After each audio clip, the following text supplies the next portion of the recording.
Well, good morning, everybody. We'll convene the Legislative Committee, the State Building Code Council here on March 6th, 2025.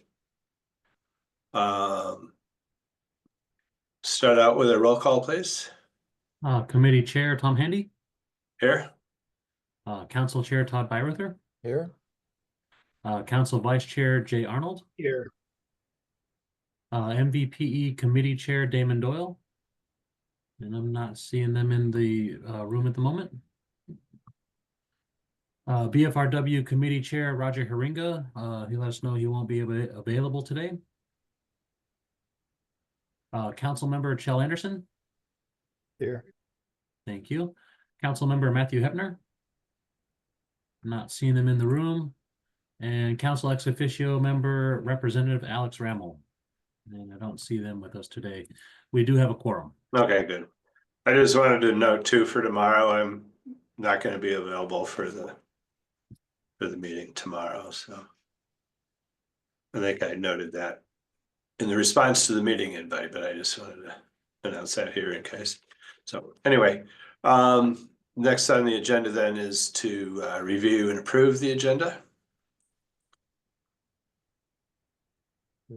This is Todd. I move to approve. Second, this is Jay. All right, moved and seconded to approve the agenda as presented. Any comments? Discussion? Hearing none. All those in favor signify by saying aye. Aye. Any opposed? Motion carries. Next then is to review the minutes for February 27th. They were on the website. I'm gonna get my screen share updated one moment. And one comment that may be considered a Scrivener's error. The discussion mentioned on the WUI code involvement of the tribe. I'm wondering if that should be tribes plural. I would agree. Yeah. Thank you.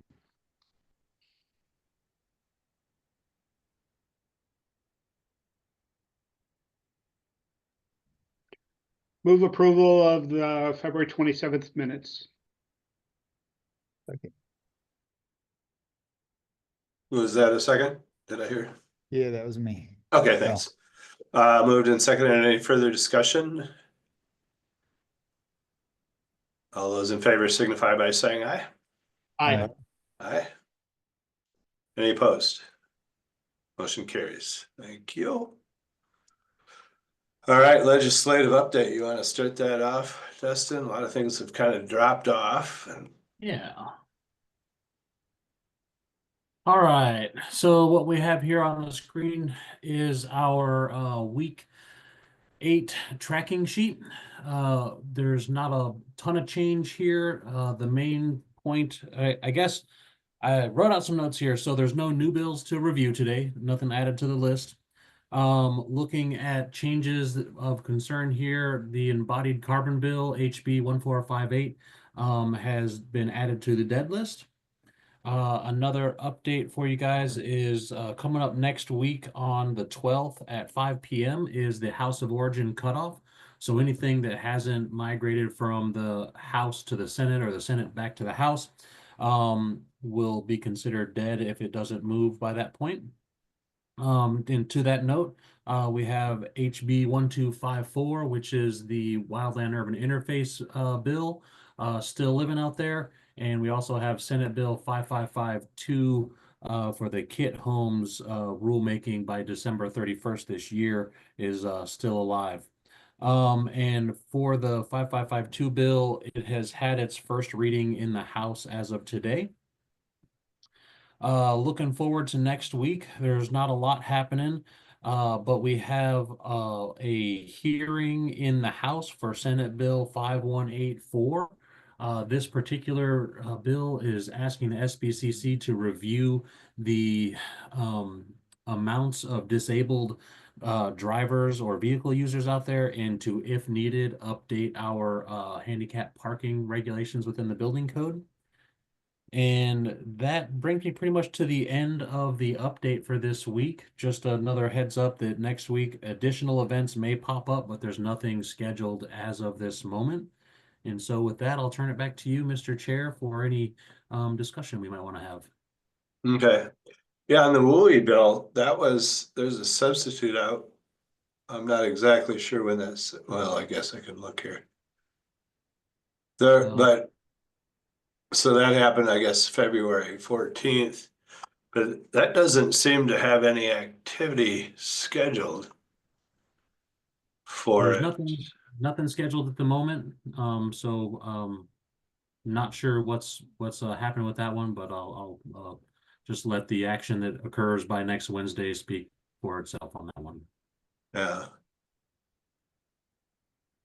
And then what was that last one that you mentioned with the handicap parking? I mean, is that information that you just get from the Department of Licensing or?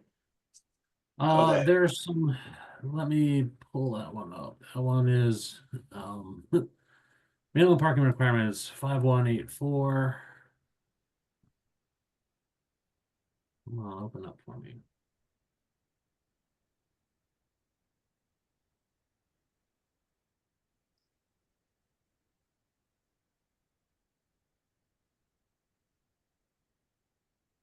So for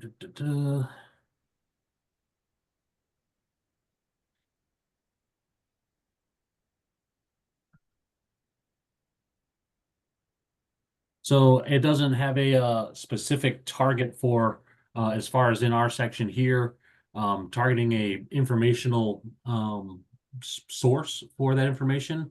But we would go out and try to source that information and come back and update the parking requirements as deemed necessary by the council. Is there a reference point from what determined it last time that we gotta compare it to, or? I don't have the information at hand, but Micah has his hand up and hopefully he has the answer for us. Okay, Megan, did you have something on this? Not on No. this one. Sorry, this is Okay. this is not my wheelhouse. It seems like there should be funding attached to this. I don't know if you want my opinion. Yeah. Yeah, it seems like it's weird that we would have to do this. Do the discovery on it. Anyway, okay, go ahead, Micah. What did you have? Yeah, I agree with you, Tom. It seems an odd one to have volunteers do research and discovery when this seems like it should be done through DES or Department of Commerce or something else where they have funded staff. Yeah, or the DOL, you know, because they issue the driver's licenses, right? Yeah, seems like an odd place for this research. And However, if the research is conducted and we needed to do something as the full council, as you all as the full council to adjust the parking, and that's something different than right. this is asking. But I had some comments on the WUI code bill, and then also I think definitely Senate Bill 5729 needs to be added to the SBCC's list, although it doesn't direct the SBCC to do anything. It does address stamping of plans and acceptable criteria, more or less, for applications for building permit that the folks that represent cities and counties and code officials and even architects, engineers may have or want input on. But the WUI code bill, just to give if you all aren't aware, the substitute bill, it just brought in some additional coordination language requirements for the SBCC to do outreach to specific groups. Some of those are the fire defense groups and I think they're regional defense fire boards is what they're called, something like that. So it's more outreach there. And then it also gives direction, further direction, which I think is a great item in there, that if jurisdictions look to amend the WUI code further beyond what the council does, it clearly specifies that those amendments that affect single family and multifamily residential buildings have to get that approval through the SBCC. So it's adding that clarity. I think there was some question to the Attorney General's office previously when this went through. It says whether or not they could amend with or without getting approval. This states that per the other RCW, yes, you have to get those approvals to the SBCC if you're amending the WUI code beyond or less than, pretty much less than, or anything that affects the single family, multifamily beyond what the SBCC adopts. So I think that's that great added language for that substitute Senate bill. But I think it captures most of what the SBCC was looking for, which was removing code language and providing the authorization back to the SBCC to amend that code, but it does give direction on who you need to coordinate with. And then we can talk about 5729 once we get through this one. Thanks. Okay, did you have something on this yet, Ty? Not on the WUI. Well, on the WUI, it seems like it's sitting in rules. Is that correct? Okay. No, I was gonna ask Micah about 5729 when we're ready. Yeah, let's go there. So Micah, can you, I mean, I've read it before. Can you explain it to us from your perspective? Because I mean, there's another ADU one out there. This isn't specific about ADUs though, is it? No, this is not about ADUs. This is about permitting.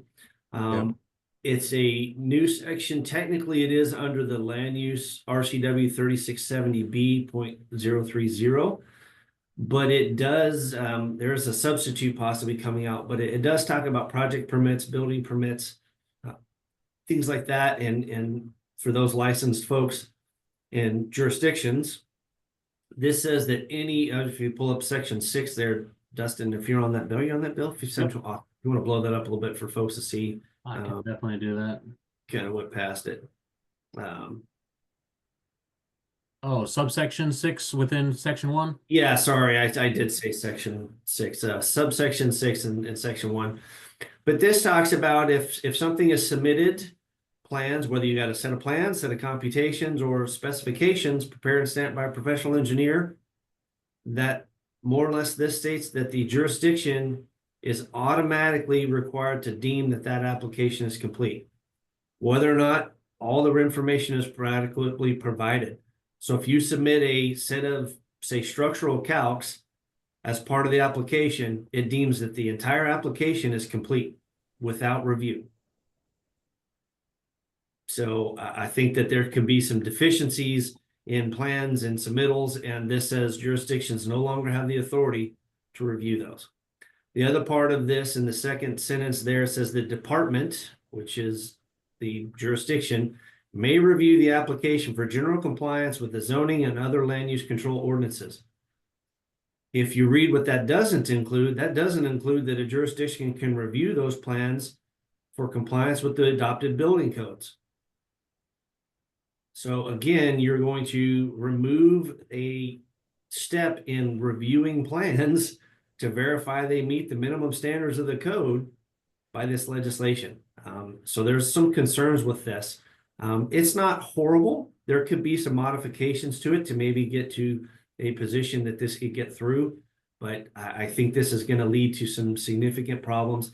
Not saying that, you know, building officials are the smartest folks or that architects are the smartest folks, but this is saying if you've got a stamp, man, code officials are out of it. I think that could lead to some issues. You know, not everything is perfect. There are many times you get submittals that aren't quite there yet, but this says, hey, you're going to deem them as being there just based off this legislation. So some modifications need to occur.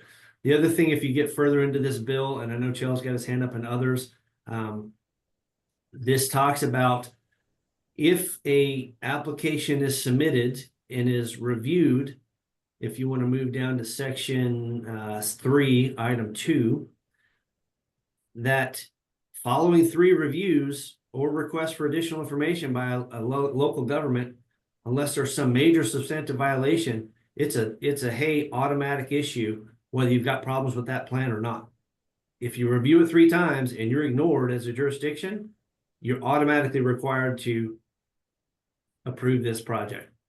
So I think that's, again, a detriment to our communities and the people you represent to say, hey, you don't have to meet any minimum standard as long as you ignore us 3 times.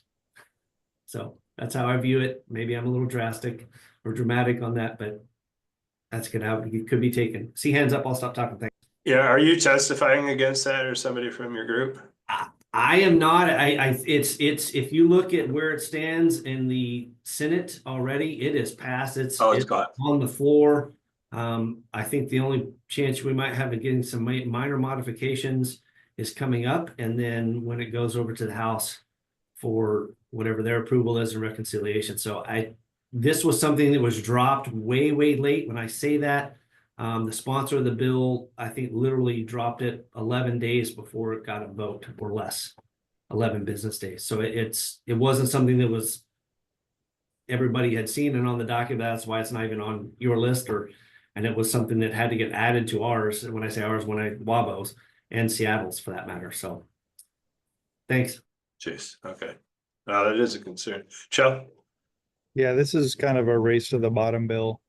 I can say from an architect, we get pressure from our clients all the time to do this or do that to reduce costs. And a lot of times it's, the code is not entirely clear about something, and our clients pressure us to do things that are, pushing it as far as safe and long-term benefits to society, which is what the code is there for.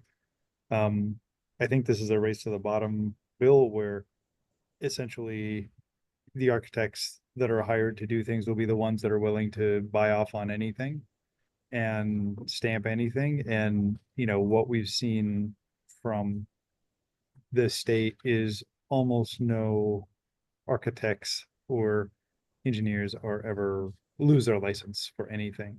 So it would take years to do that, and there's not even really much of a precedent for it.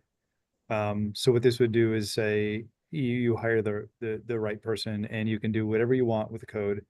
There's even language in here that said you can't even, the jurisdiction, even if there's violations, can't really even make many changes, which is like, all right, you submit junk and you just build it.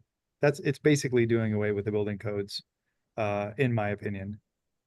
So I can't say it strongly if I don't think Micah was over dramatic.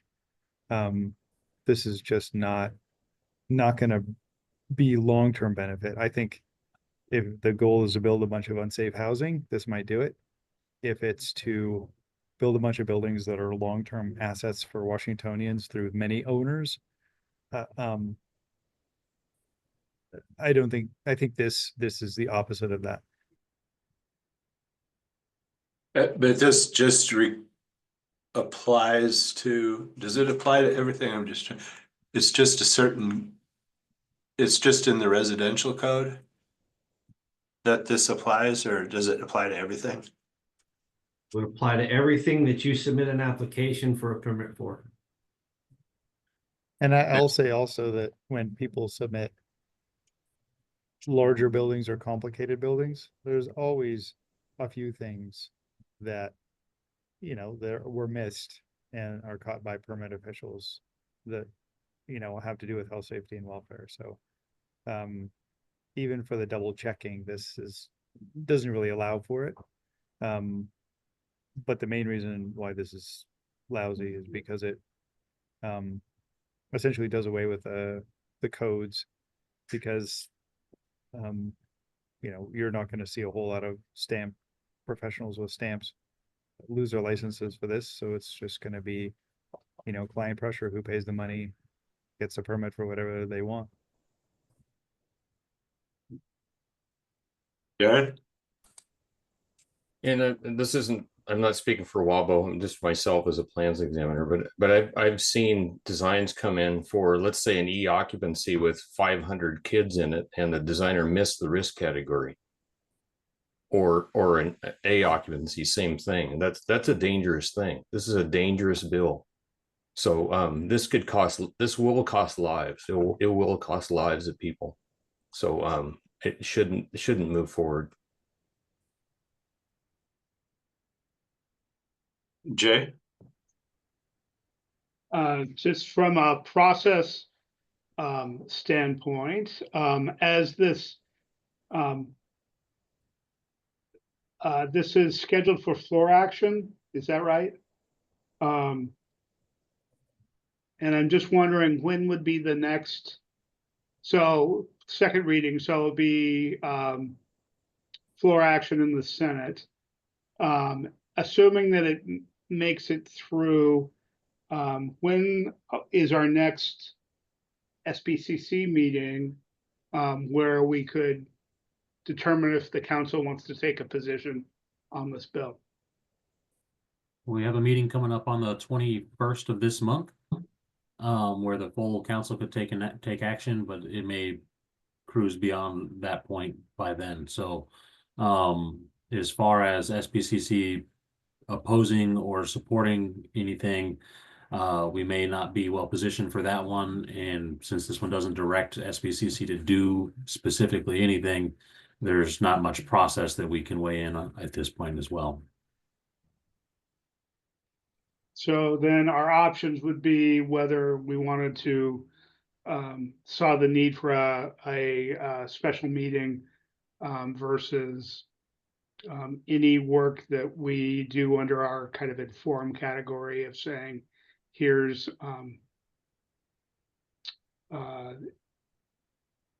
well, I'm trying to figure out the informed category, because the issue that I'm hearing is that this takes code officials out of the loop in enforcing the building code. And I'm trying to figure out to what extent this is an SBCC argument to make or a Wabo city county argument to make.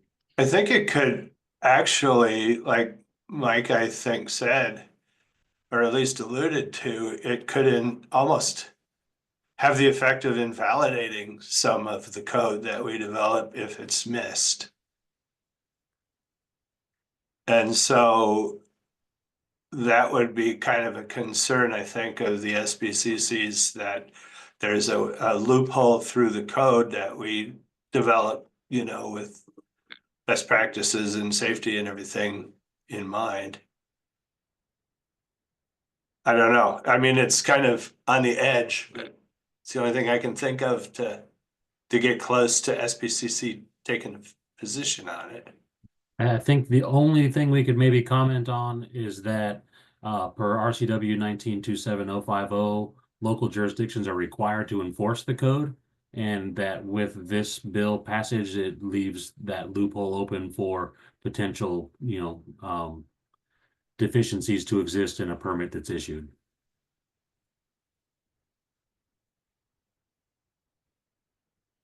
Okay, then it seems to me like the action we're looking at here is preparing for any committee hearings in the opposite chamber to testify as other with concerns, unless there was an interest in this body's process and asking the chair to call a special meeting.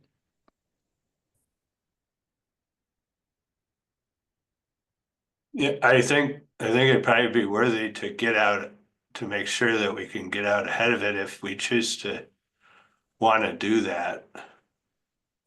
You know, regardless of, you know, whether or not I believe in all the codes we write, I think that there shouldn't be a loophole around them.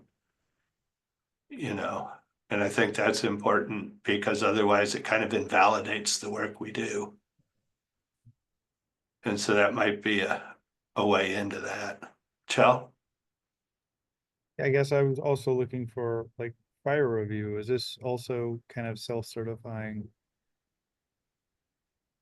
It's all the codes, right? So includes fire marshal looking at the building and providing feedback on it and that kind of thing. It just seems wildly dangerous. Micah? I agree with Chell. There's a lot of stuff in here that's open-ended questions that could cause issues. And again, I don't necessarily think SBCC has to take a position on it, but I know there's folks on here that represent those specific industry groups that may be affected by this significantly. One of the other things we didn't get into on this, again, maybe more specific for cities and counties like Jay talked about, or representatives on here, which is Tom and Jay and I think others. If you get down into section 4, the new item 4 that talks about lower land use departments will no longer have authority to review land use applications for these specific type of projects, is how I'm reading this.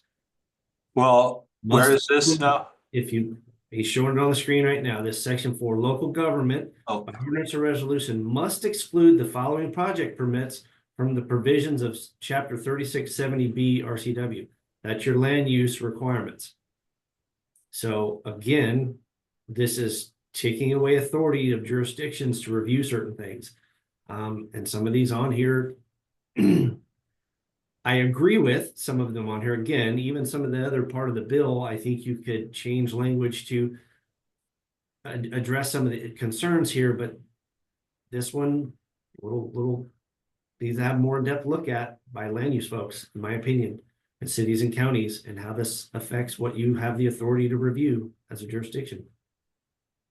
Again, this is not so much about building code, it's more about land use. yeah. Well, it's interesting because there's a couple of things that we have to have authority to do. And I'm not familiar with what's in 3670B, but is that the only thing that gives the county or Board of Adjustment or whatever their authority? I don't know. I'll look into that too. Do you know, Jay? Okay. Well, that's interesting, Micah. Thanks for pointing that out. 3670B is your land use stuff. 3670B 030 talks about project review, fundamental land use planning choices made in adopted comprehensive plans and development regulations. So this would prohibit specific items. This section, the new section of legislation, would prohibit those departments that have review of project permits under that RCW, which is your land use planning stuff, comprehensive plans. It would exclude these specific items from that land use review. So it takes it out of the planning commission's hands and takes it out of public comment and everything then, which is kind of a big can of worms. Right. So I agree with Jay. This probably is more specific to cities and counties and maybe the code officials and I would say some of the representative here for licensing, the professional license design community, but just wanted to bring this one up. It wasn't on SBCC's list. It is you know, this has all occurred within the last 2.5 weeks on this bill. So it's been really, really quick. Thanks. All right, thank you.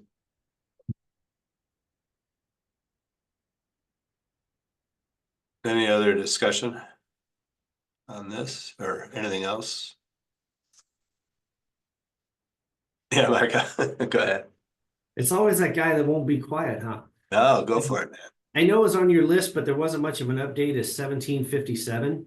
I know there were some desired changes to that because he exempts out some specific items in existing buildings from meeting the energy code. And I'm not sure if Chael or others wanted to have input on that legislation or talk about it, but it does exempt, you know, it's kind of the office to residential changes, but I didn't hear if there's an update on that from the SBCC or concerns.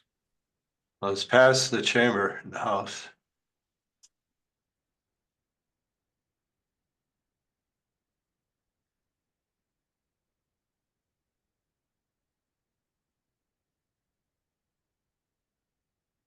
Did you have anything you wanted to highlight other than besides that? Yeah, it's a section he's showing on the screen that you may want to be concerned with. Again, it talks about if you are, this exempts certain projects from meeting the current energy code, residential energy code, solely based on addition of new dwelling units within an existing building or portion of that existing building. It gets into square footages or percentages of the overall building. So if you've got, say, I know a large building, 100,000 square foot building, and you're adding, and you know, 25% of that is 25,000 square feet, and you're adding units in that, this says you don't have to meet the current energy code for that updated space. That's a lot. And I figured some folks may have concern with that. Maybe you don't. The energy intensity item of item 2 there, that's probably okay. I think that's something newer in the upcoming codes as well, and maybe Chael can speak to that. But that does point to RCW 1927A, which is in the SBCC's wheelhouse. And Then it gets in the residential stuff, which I'm not sure folks would have any issue with the item 3 there, but some of the concerns are item 1, and it exempts spaces from having to meet that current energy code in any way, shape, or form. And if y'all are fine with that, great. Again, this is not anything particular to me or Wabo or City of Seattle or anything else, but just want to see if you all had an update or concerns. Thanks. Joe? Yeah, I remember discussing this, and I thought it was in this committee, but it might have been elsewhere, and there's some concerns in there. I think the initial statement under G, if you scroll up just slightly, requiring unchanged portions of an existing building. Chapter 5, which is the section in the energy code that talks about existing buildings. One of the first statements is unchanged portions of a building are not required to be updated unless they're touched. So in general, you don't have to update anything that's touched. So from that perspective, this doesn't do anything new, but there are some pieces of the energy code that say if you do certain change of use, if you do certain things, you do need to comply with the full code of the building, the full energy code.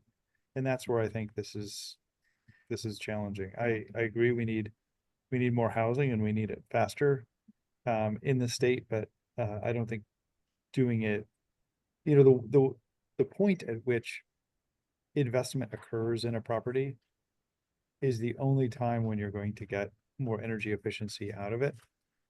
The challenge is if you build a new building and it doesn't have energy efficiency, there's almost no point at which capital is going to be put into the building to increase the energy efficiency.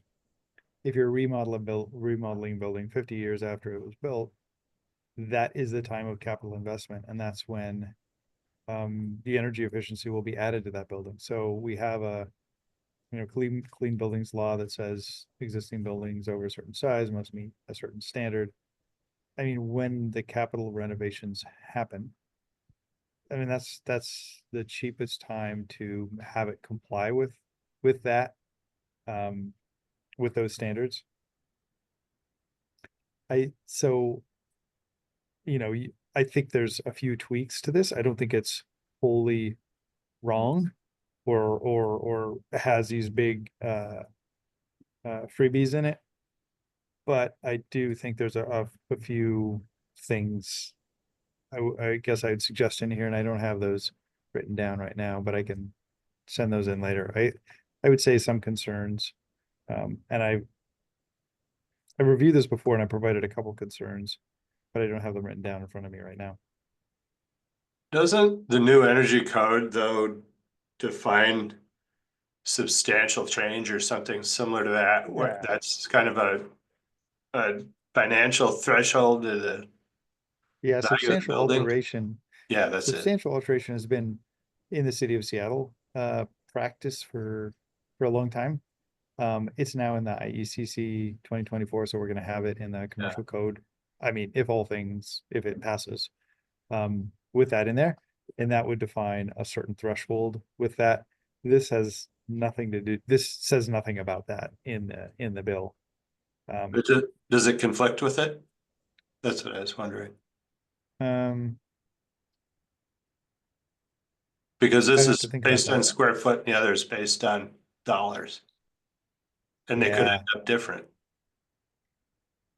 And this is specific to energy code, and the substantial alteration affects seismic and life safety and energy and ADA and just a bunch of things. And this is specifically about energy, so I'd have to really think about that. It's a really good question, Tom, though. Okay, thanks, Micah.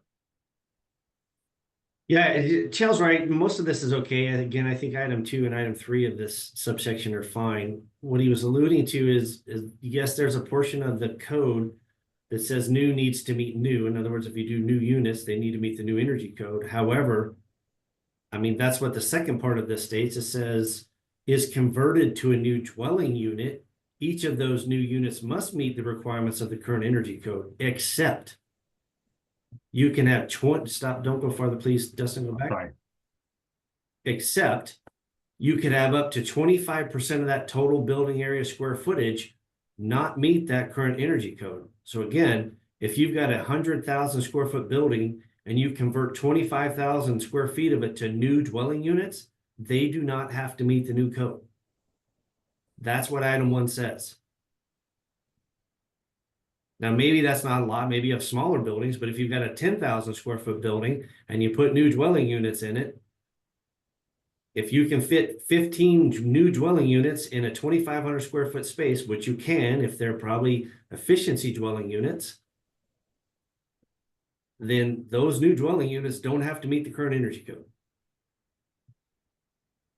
That's the only reason I'm bringing up item 1. The other 2 items I think you're okay with. Again, I think I agree with Chael, but when you're talking about a significant exception here in item number 1 that some folks have concern with. And then what happens if 2 years later you do another 25%? Joe? I'll add that I think reading it's a long sentence. G is a very long sentence. But the way I read it is it's only about the unchanged portions of an existing building, because that's the the subject of the building, the subject of the sentence. If you convert an office to a residential, there will be very few unchanged portions of a building. I think the envelope would be possibly the only unchanged portion of a building. The mechanical code will require you to do something very different in a residential building than if it was an office, for example, or a you know, outpatient clinic or something like that. I'm trying to envision what the actual function of this is. So I'm guessing your whole mechanical system is changing if you're doing a conversion. And so that under G wouldn't do anything because it's not requiring unchanged portions. However, I think somebody would say that that's not the subject of the sentence. And in fact, you could put a period after however, and then if any portion of existing building is converted to new dwelling units, each of the units must meet the requirements of the current energy code. You could interpret it so the second half of the sentence stands alone, and that would mean you automatically comply with the whole energy code. And if you do these 3 things, any of these 3 things. So it's a really, I could see both interpretations being possible. And so that's where I think the concern lies, is if the second half of the sentence is considered to be standalone from the first half of the sentence, then you could get a situation where it's not about unchanged portions of the building, it's about the whole building complying if any of these 3 things occur. So it's not good writing in my opinion. I think if the requiring unchanged portions was made so it was clear that it was part of the second half of the sentence, I'd be fine with the bill as is, this portion of the bill as is, because it functionally, I think it would be fine. It's just that lack of clarity that gives me pause.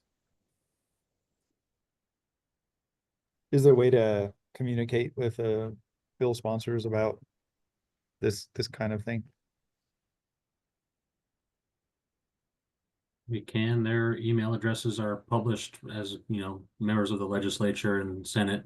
And if anybody wanted to write a letter to them, it would be advisable to send it there.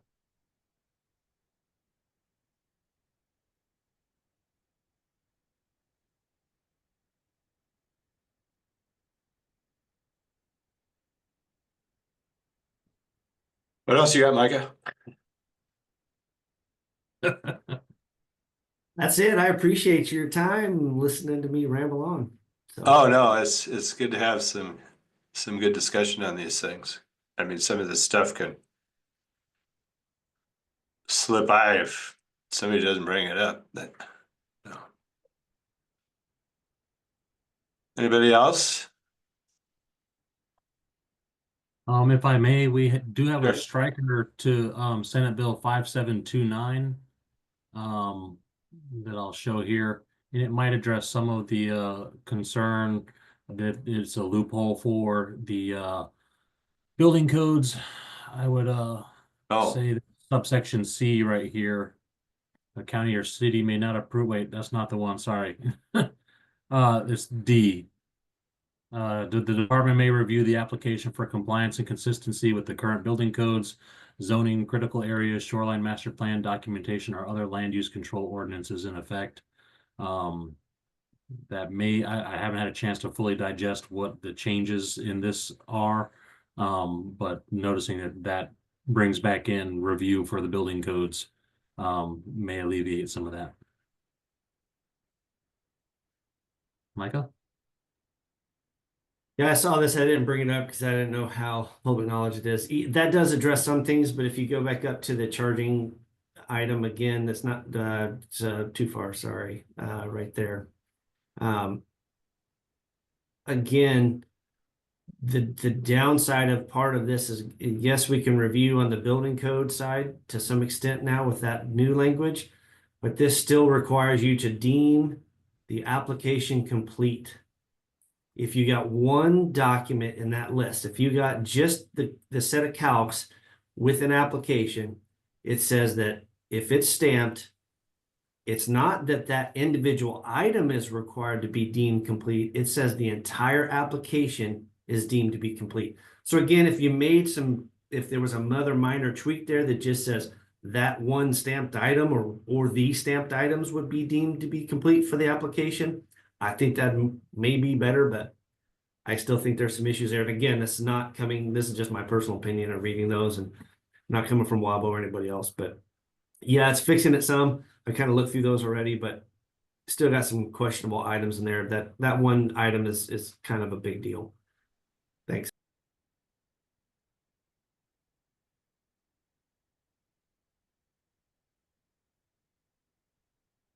All right, I don't have anything else for you, Mr. Tom. It looks like Chel's got his hand up. okay. Sorry, I was reading. Chell? Yeah, that's okay. Mike, I guess I don't know what the word complete means in regards to this. Does that mean successful application? Or does that simply mean something else? I would say it means that it's sorry, Micah, go ahead. No, you're fine. You can answer. I'm probably lose battery, so Dustin may have to answer it. I was just gonna say that completeness is when a permit would be vested underneath the code, like you know, I guess in my experience as a building official, the completeness of a package only really became really relevant when during code change time. So a lot of people submit right there at that transition period, and if a package isn't deemed complete, it's not necessarily vested underneath the code. It doesn't mean that it's automatically issued at that point. It's just deemed complete. And Micah, if I've strayed away from the intent there, let me know. But I would say completeness just gets it in the door, gets the process rolling. If you didn't bring in the full submittal package, it typically wouldn't be complete. But if you come in, like Micah says, with the one document in the application, you might be automatically deemed complete and taken in. Yeah, it looks like Micah dropped. Chell? Yeah, I guess to the extent that we're quite sure that complete just means vested. I mean, that I guess is less onerous or less challenging than I had thought. If anybody thinks the word complete is intended to mean that it is a successful application, I guess that's where my concerns would be pretty serious with this. I mean, we often, are asked as architects to submit incomplete packages to vest things and, I like the smile, Dustin. It happens and we are guilty of that as much as other people are. But if anybody thinks that complete in this, by the context of it, I get that they think complete means successful or approved. But if they don't mean that at all, and we're sure about that, then I guess a lot of my reservations go away for this. But because it has the next sentence, the department may review the application for other things. That tells me that somebody thinks that this word complete means that it is a completed and successful application, that it should be issued a permit right away. Does anybody else feel the same, or?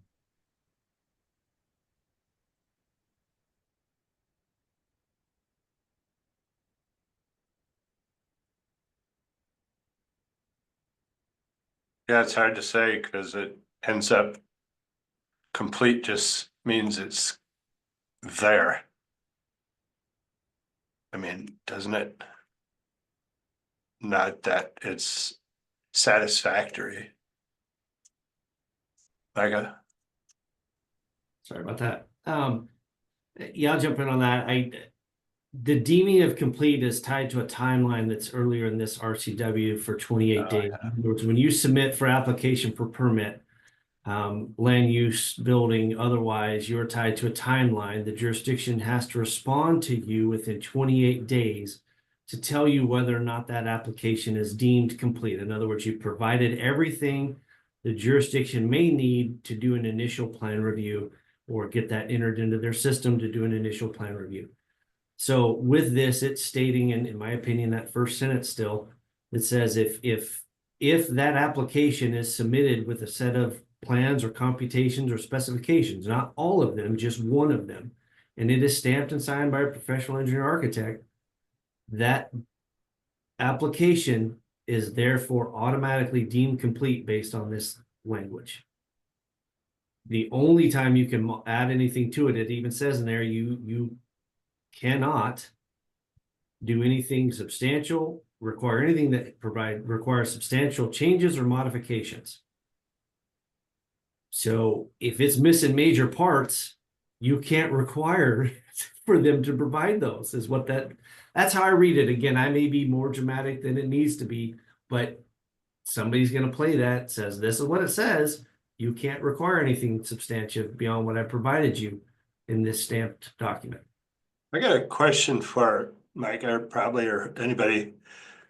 The development regulations in effect, would those state perhaps that any development must comply with state building codes? Because in C1, it says that they can't approve anything that does not comply with the development regulations in effect. So that would kind of close that hole if the development regulations stated that the code needed to be complied to. Sure. Again, I think that's a new change that says, yeah, you can't approve them unless it meets the minimum requirements of the code. And that's, to my opinion, different than the application requirements. So I can't approve it, but that also in the initial paragraph says, I can't ask you for those additional documents either. So in my opinion, it's almost contradictory to one another. You can't approve it, but you also can't tell me I need to provide substantial documentation to prove that it meets those codes. Well, then it kind of dies. My application's already been deemed correct, right? I mean, that's how I read it. Again, I may be reading way too far in the weeds on it, in my own opinion. You all can read it and look at it. But there are some changes that I think are beneficial. I think a minor tweak to that first paragraph is probably necessary to make this function the way that I think they want it to, and probably is acceptable to everybody else. But I'm not the end all be all of this stuff. So that's just my opinion. You all hopefully can have a chance and time to read it and provide some feedback somewhere. Now it's another interesting situation here, that's for sure. Thanks for bringing those up. Anything else? We do have a few more minutes if anybody has anything else they want to bring forward.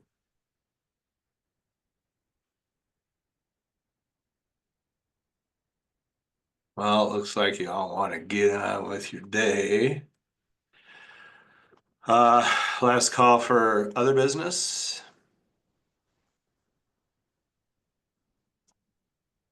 Hearing none, we'll move to adjourn.